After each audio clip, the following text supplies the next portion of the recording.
Okay, hello everybody. Welcome to my channel. I'm Marjorie Nito. I've done 5 flips in the last year, so I'm here with Ivan.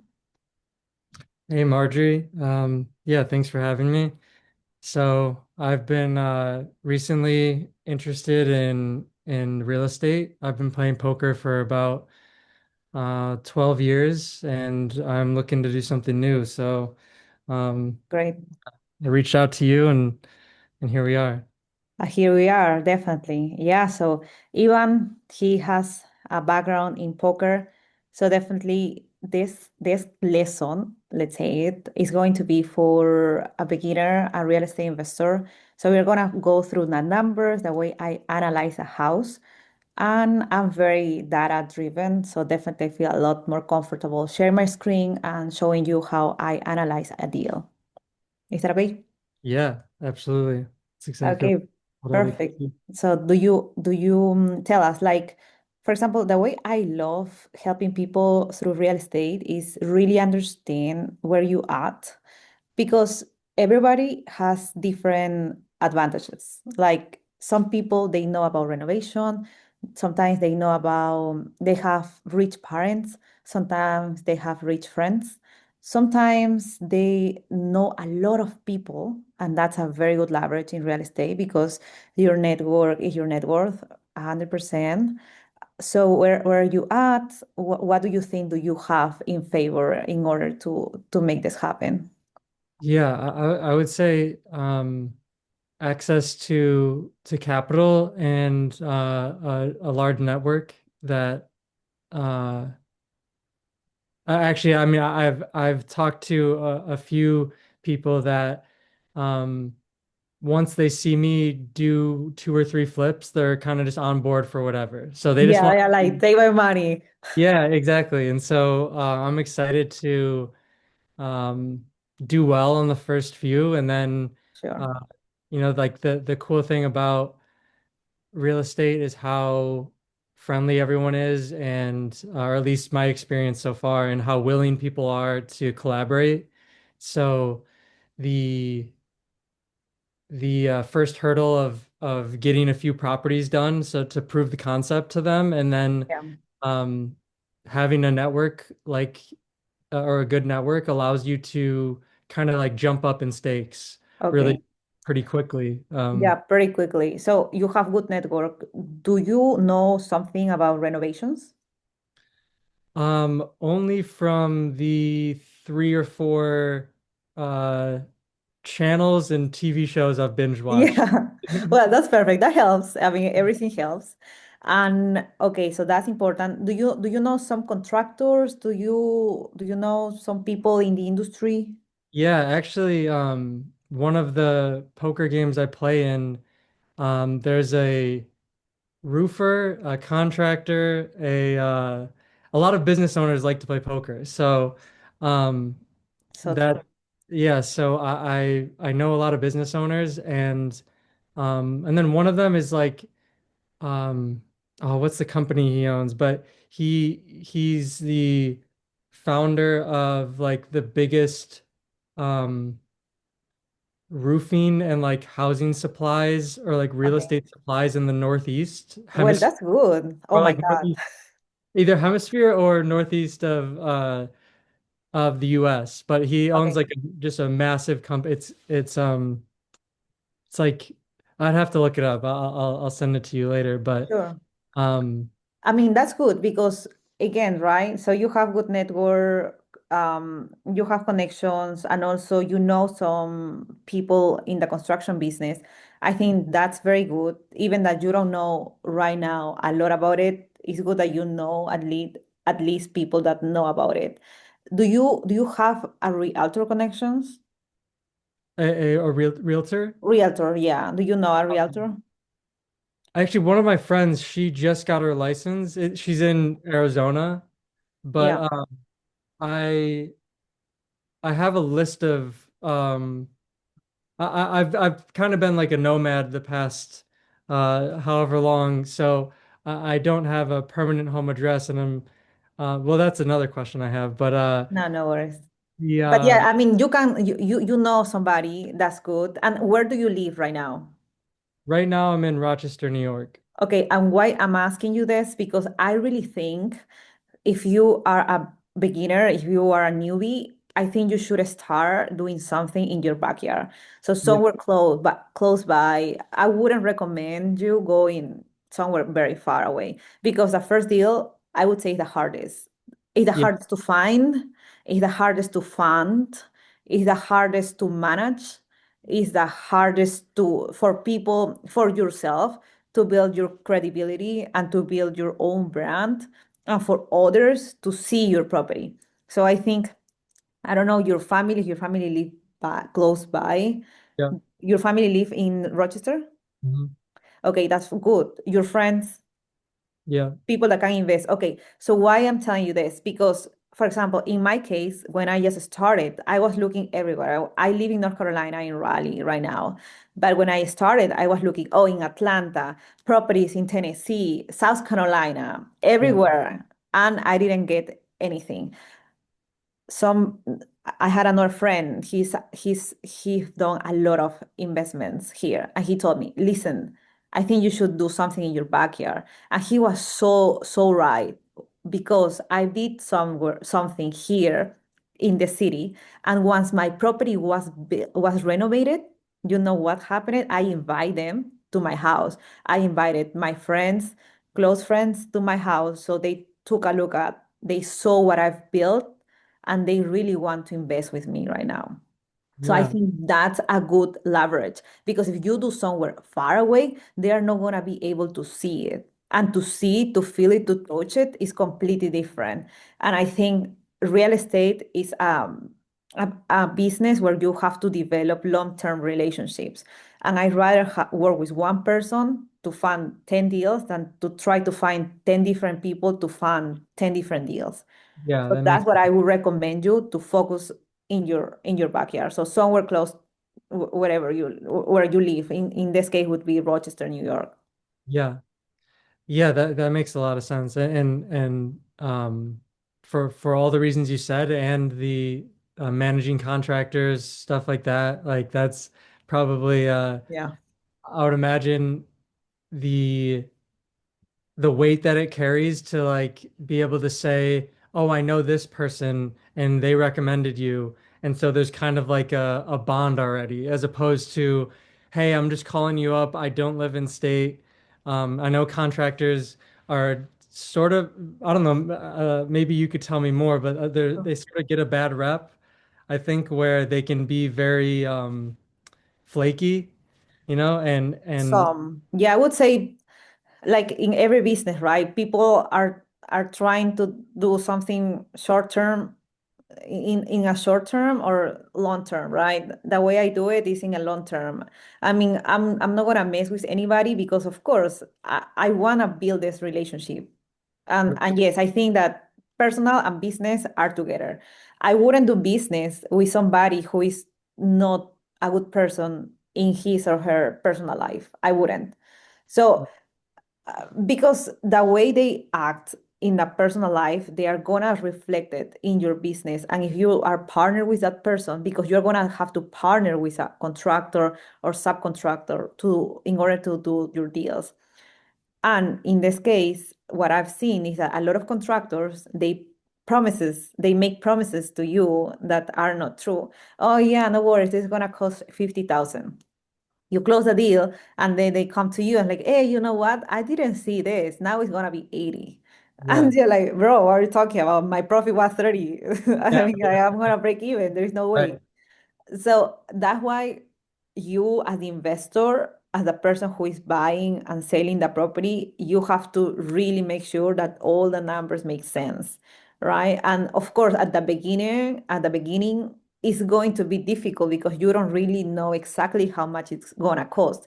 And that's what is so important that you do this in your area because for example if the plumber did a bad job, imagine, so you can call your family, you can call your friends, hey, do you have a plumber that you can recommend me, and that's going to help you. That's how it worked for me.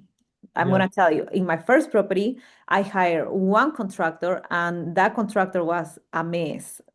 He screwed up with the three bathrooms, with the flooring, I mean, with a lot of things. Why? Of course, was my fault because I should be more pushy, be more in the job, right? In the construction or in the renovation side.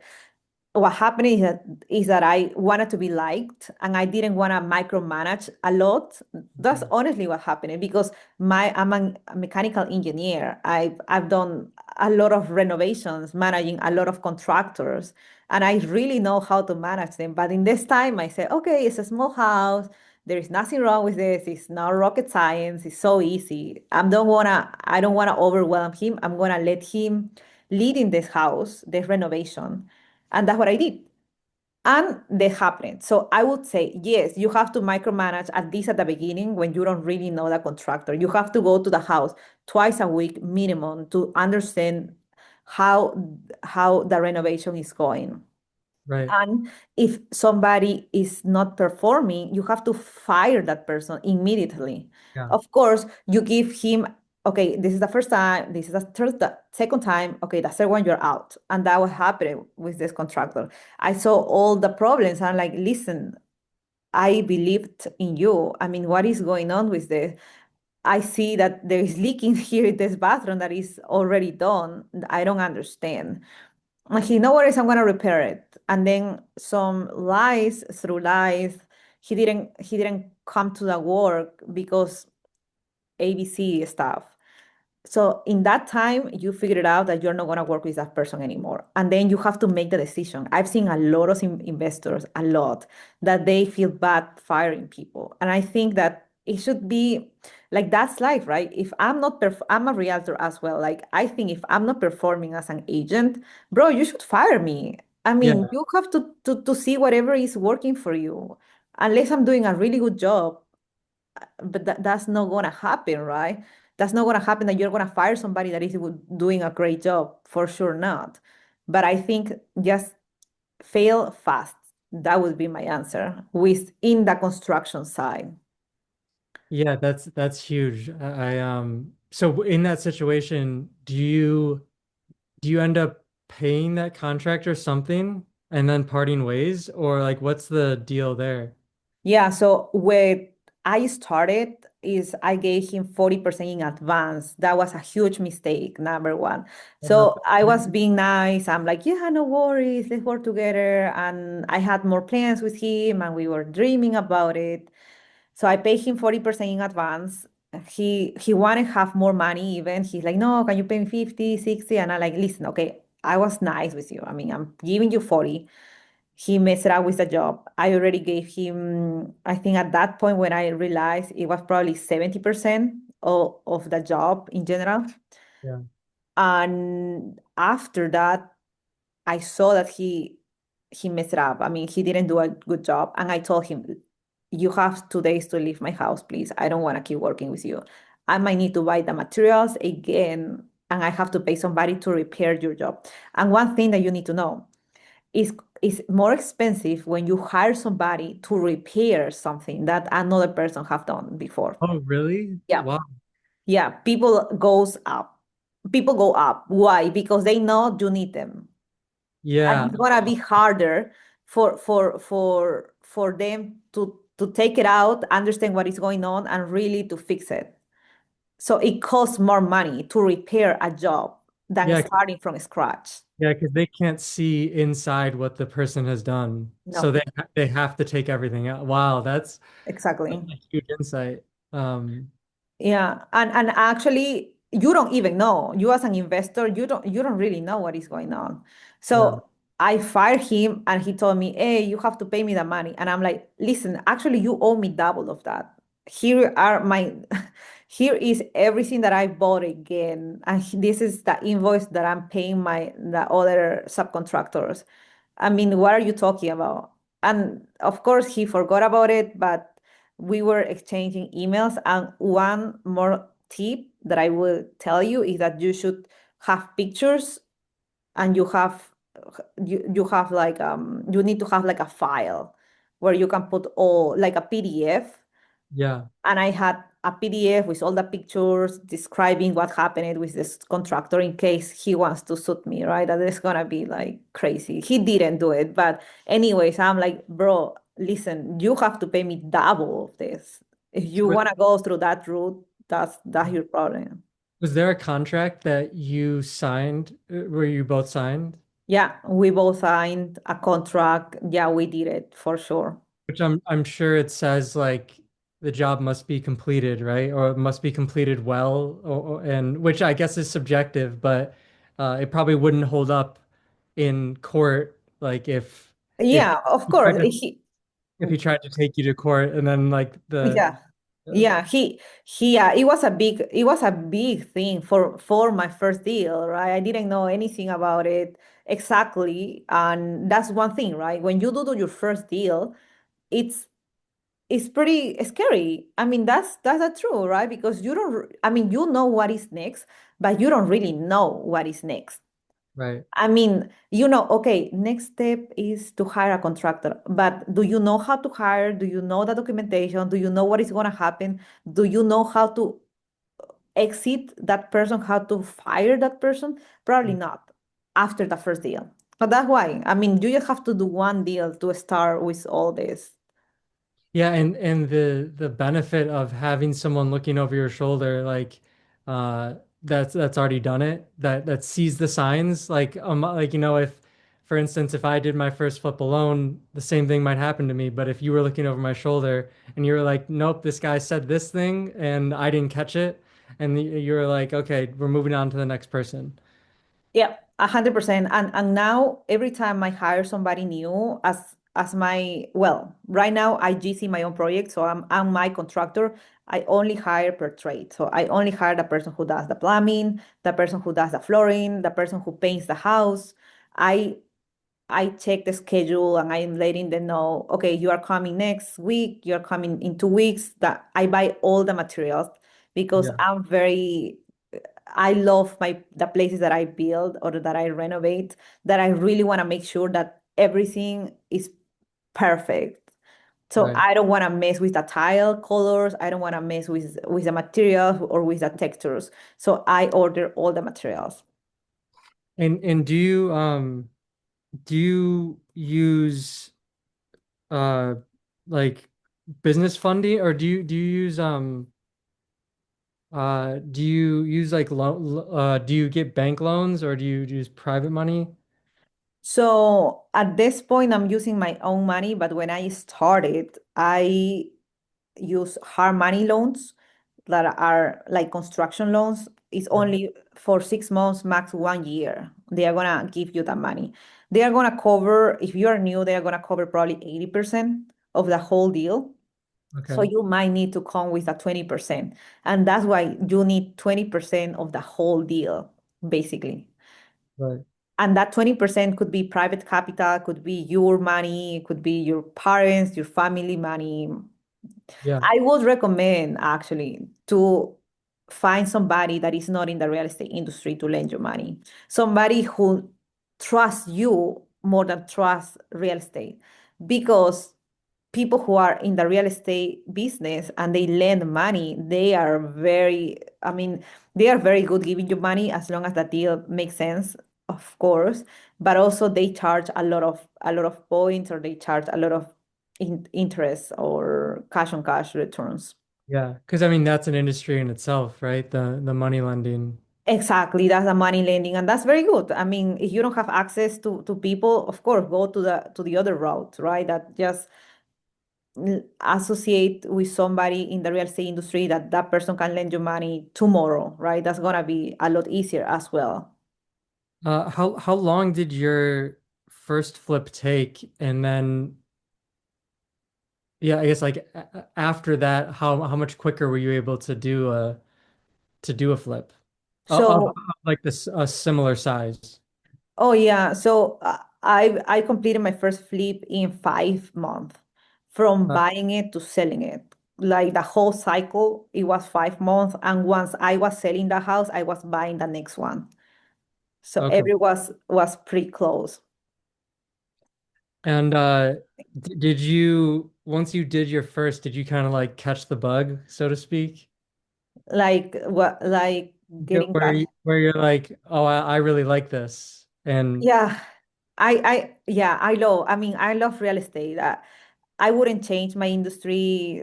I'm an engineer. I worked for Caterpillar dealer before in the mining industry. I've seen big trucks, mechanical components.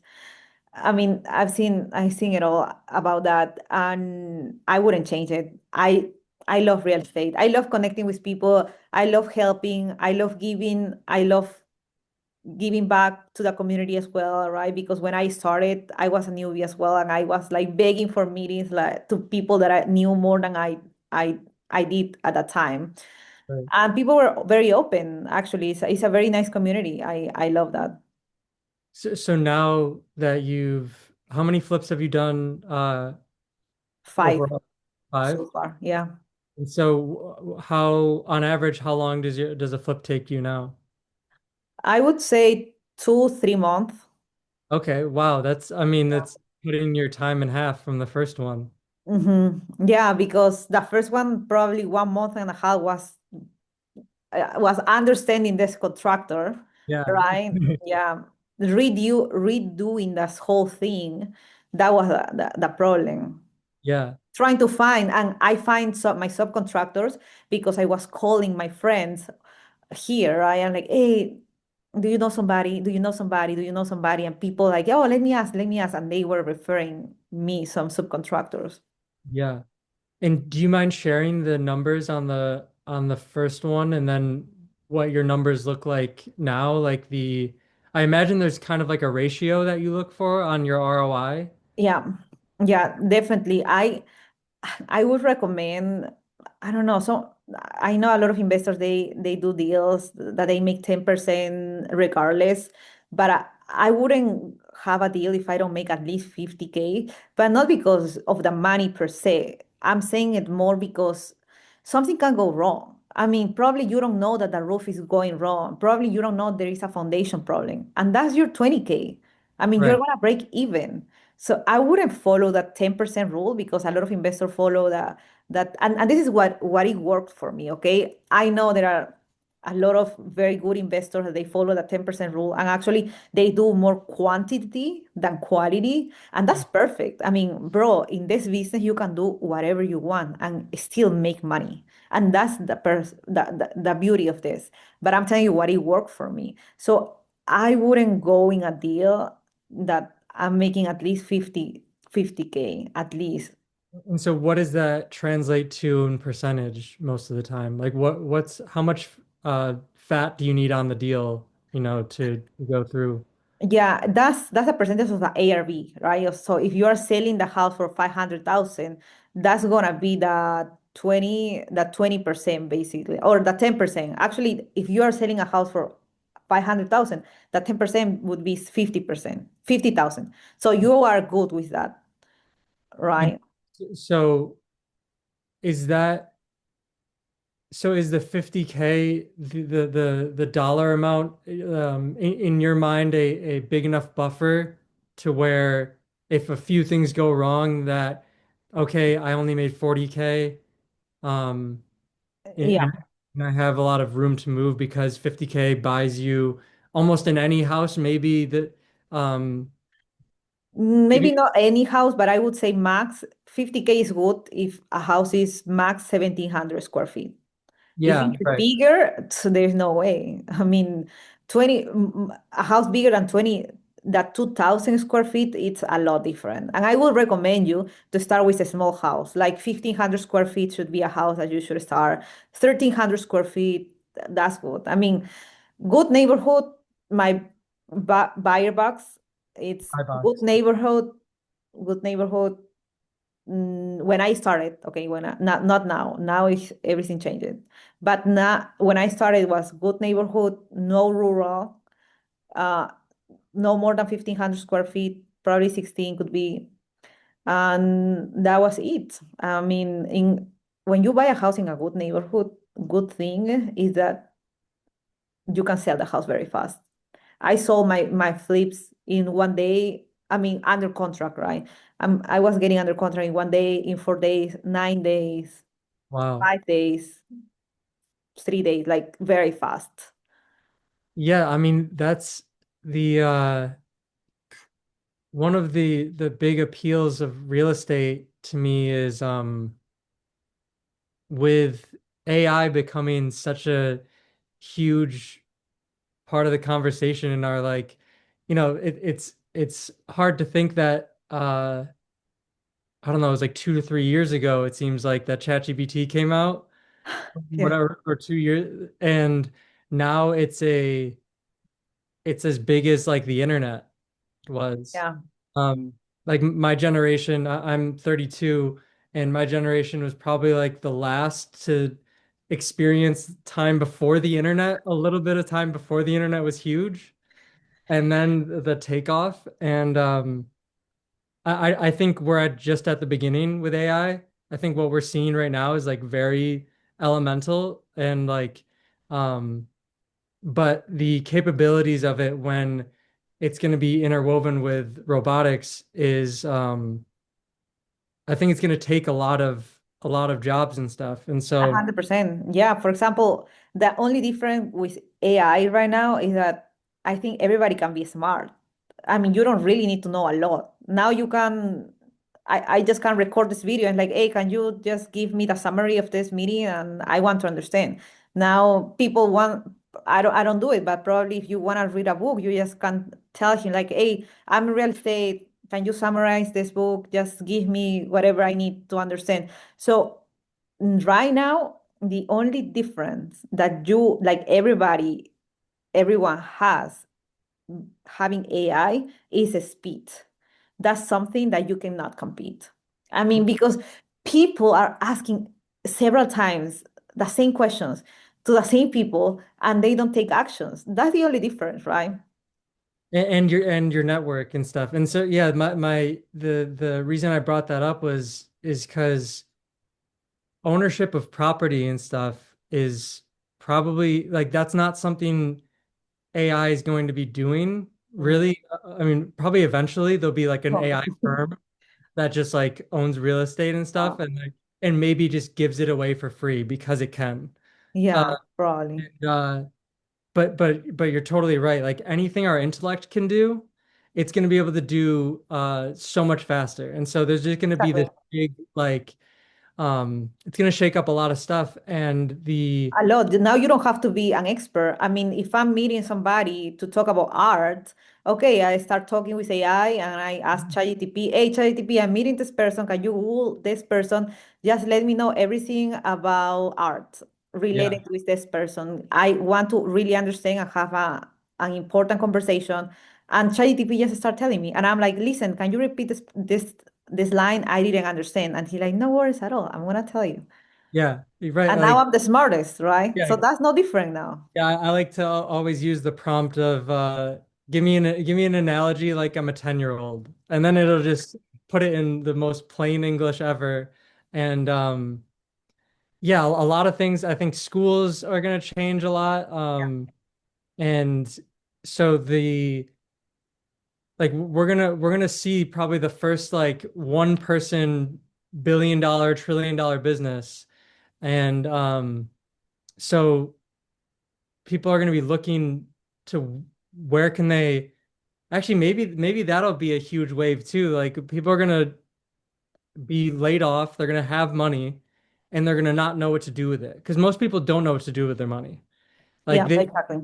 they put it in a bank account and they've been told that saving is like the best thing to do. And if you're not using the money, you are losing it. Like you're losing like 10 to 12% a year on inflation. And Yeah. if with real estate, you're actually putting I like to look at money as like energy and like you're putting your money or your energy into something that uh has like a stronger foundation than money itself. Like Yeah, people and that's why it's important that you connect. So here would be the question, right? how do I have access to money? And that's a very, very good question for somebody who just started.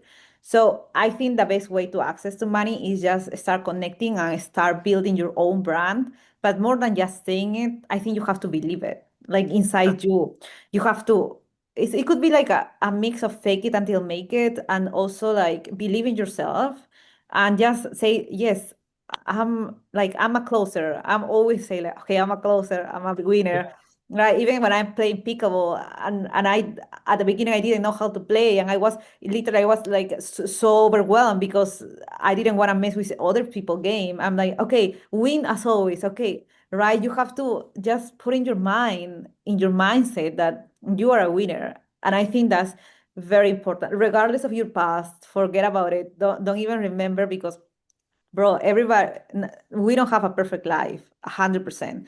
But from today, go on, go forward after this, onward, I mean, that's your responsibility. And I think, okay, so first, like literally analyze as many houses as you can and repeat to yourself, yes, I'm an investor. How you're gonna prove it? That you talk to contractor, hey, I have a house and can you take a look at with me? I want to invest and I'm this and this and this, right?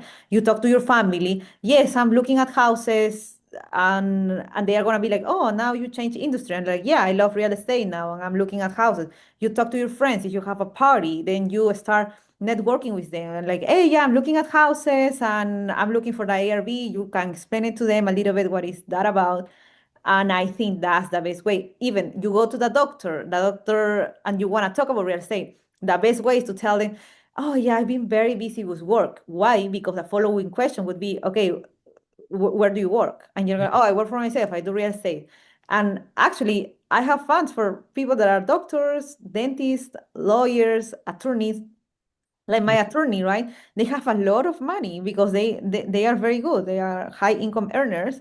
And I was telling my attorney, I'm like, hey, actually, you should invest in real estate because he sees me all the time, right? Yeah. I'm closing my deals. I'm buying, selling the properties as double, and also I'm bringing clients as an agent. And he's like, Marjorie, I see you all over. I'm like, yeah, you should invest. And he's like, yeah, you're right. I think I should invest my money. So my why I'm saying that because I think you should start connecting and talking about that and feeling and like believe in yourself like okay, I'm gonna make it. Yeah, absolutely. Yeah, I think that approach is huge with networking because if people don't feel that you're connected with what you're doing, then they're not gonna like you could say all the wrong things, but someone could feel that you really love it and they might take a chance on you. Yeah. And um versus saying all the right things and sounding just like you're reading off a chat GPT prompt or something. Yeah, And exactly. And that's the problem with people, right? Like they want to understand everything to start, but actually I think it should be reverse. You should start, of course. Okay, I'm gonna back out. I'm gonna take a step back. So I think you need to learn first. yeah. Of course, you need to know what you're doing, right? You cannot just try to play games here. So you need to understand what is an agent, what is a wholesaler, what is an investor, what is a gap funder, what is cash on cash, what is ARV, what is purchase price, what is points, hard money loans, DSCR loans. You need to understand that first. Yeah, okay. After that, you don't have to know 100%. You at least you have to know 30%. Once you have something that you understand, then you start looking at properties, you start analyzing the deals, you start talking to realtors, you start talking to contractors. After that, you close a deal and then you start trying to figure it out. But you don't have to understand 100%. Once I bought my first house, I probably learned 40% of everything. I knew what is the next step, but even though I was trying to understand clearly because you don't know until you are in. Yeah. Yeah, and I can see a lot of how you could get caught in analysis paralysis and you just sit thinking about it forever.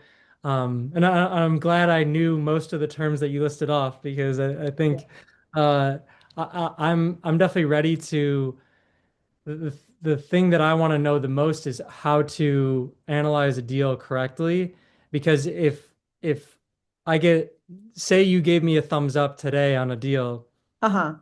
I would that would give me the confidence um to go make it happen. You know, like you're like, okay, there's enough room here for a good deal and even some mistakes. But like what I find really fascinating is like taking it is similar to poker, the better decisions that you make in the long run, the more that you're going, the better the outcome is going to be. So Yeah, if I choose a good contractor and I don't rush that, and I choose a good painter and I choose a good plumber and I choose all the like, or at least medium, you know, like maybe not the best, but they did the job well enough. And exactly. um, and then I But can you learn. you have to find the best. I mean, you Right, have to right, find the best. And that's what sure. I tell everybody, right? Like if you want to work for me, my subcontractor, I mean, you have to know what you are doing.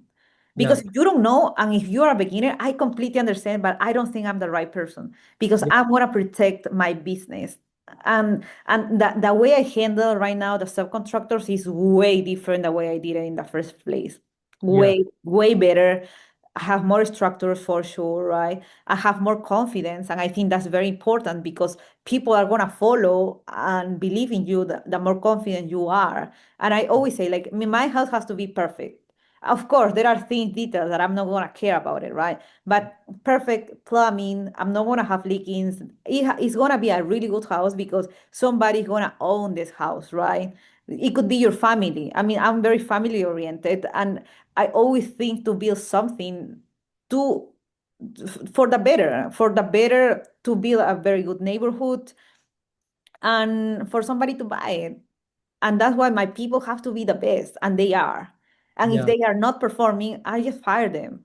And they right. know that. So I'm like, listen, if you don't think you're gonna perform and give you 100%, I don't think we should work together. I mean, there are several clients out there, and that's what I think that, okay, having that mindset, right? Okay, I want the best of the best, right? Of course, you have to pay a little bit more because Yeah, good people need to get paid. So pay very well, yeah, pay on time. Because I talk to my contractors, with my subcontractors, they are like, oh my God, Marjorie, we like that you always are paying on time. I'm like, what do you mean? People are not paying? And they're yeah, like, no, people are not paying. I mean, you finish that work and they're like, thank you so much. Oh my God, I love it. Bye, and yeah. they don't pay. Wow. So you have to be committed, right? If you ask for the best, you have to be the best. You Yeah, cannot ask for the best people and you being like late, not paying on time, not understanding your the work or that renovation. You as the investor, you need to know your project more than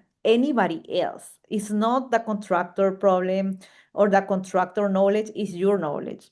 yeah, So I would recommend once you have your good the property, analyze it, have the renders before the construction starts or the renovation, and you need to work with the contractor and literally tell them everything. Okay, this is gonna be 1 feet, 2 feet, 15 inches. You have to know everything. And I think that's gonna help because they have more clarity. And clarity is power. yeah. And so do you when you from your first flip when you had a contractor that you know didn't go well, then the second contractor did you or do you still work with So them? I hired per trade. I hired everybody per trade, and I started managing my own projects. And I think this meeting is gonna end. So I'm gonna text you, but thank you so much, Even. I'm so happy that we talk, and for sure we're gonna have a second meeting here Yeah, sometime soon. did it end? Okay, bye bye. Let me see.